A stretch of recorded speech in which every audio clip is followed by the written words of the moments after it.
साझे पहर गरमी हो लागे, अरे होता भोरे लागे हो जाड़।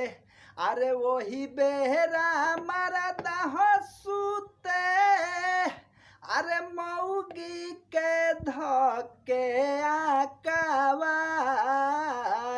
अरे टप टप चुएला पसे नाए रामा, टप टप चुएला पसे ना हो हवे चैत के महीना। टप टप चुएला पसीना हो हवे चैत के महीना। टप टप चुएला पसीना हो हवे चैत के महीना।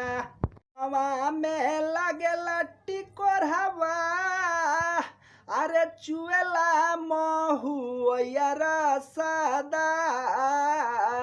वही दाढ़ी बोलले कोयलिया, अरुण बिहारी भी नसार।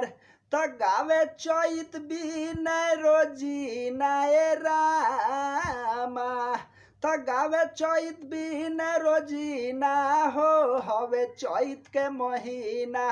त गावे बिनय चैत रोजीना हो हवे चैत के महीना। टप टप चुएला पसीना हो हवे चैत के महीना।